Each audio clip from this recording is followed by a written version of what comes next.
Hello and welcome to this thought for today. On Friday, the 8th of May, we commemorated the life and witness of the great spiritual writer Julian of Norwich, who lived from 1342 to 1416. When Julian was about 30 years old, she suffered a sickness that brought her close to death.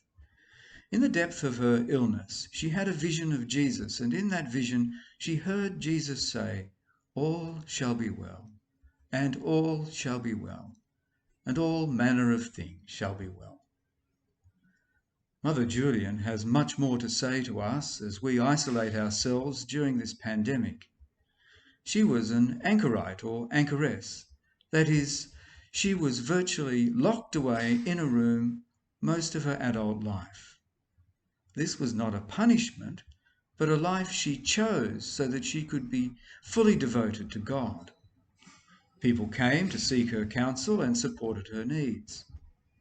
She wrote down the experiences of her vision so that we might share in this message of hope. Dr. Janina Ramirez has written a book called Julian of Norwich, A Very Brief History. But it is Dr. Ramirez's time of self-isolation while enduring COVID-19-like symptoms that she has reached a new appreciation of Mother Julian. Writing for the BBC News, Dr. Ramirez says, "Julian was living in the wake of the Black Death, and around her repeated plagues were redecimating an already depleted population.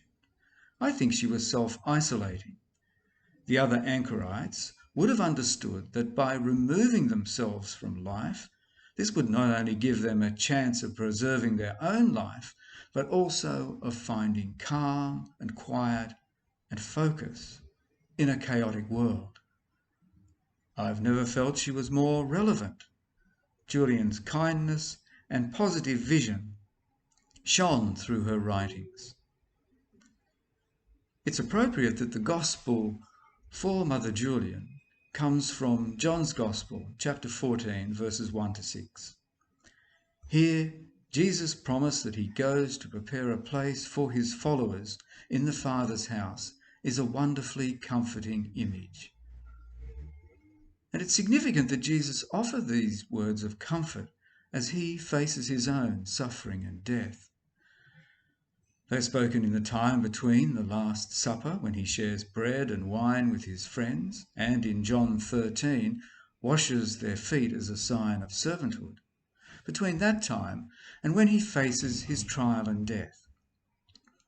We can imagine that in this precious time, Jesus wanted to share what was most important to him with his friends.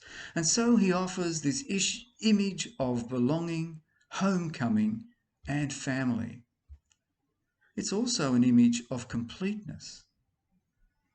Messages of true hope do not lead us to despairing resignation, doing nothing until the end comes, but rather empower us to take part in the journey to the comfort of the Father's house. Remember when Thomas says they don't know the way. Jesus tells him, "I am the way." We're asked to follow him in living this great gift of life. This wonderful image of completeness is in contrast to what many would see as a universal human experience of alienation. Alienation is the sense that we are separated in some way from each other and from the rest of creation. And for many, this separation has been heightened during the COVID-19 pandemic, as we are being encouraged to maintain social distance. Now, this is a necessary step in controlling the rate of infection. However, we need to be aware that a lack of social interaction can make us feel even more alone and even more sad. When we find ourselves burdened by the current circumstances, or anything else for that matter, we have our hope both in the vision of Jesus and in the experience of Mother Julian. As he faced his own suffering, he held on to the great vision of the Father's house. Just as in her self-isolation, Mother Julian truly finds God. All shall be well, and all shall be well. and all manner of things shall be well.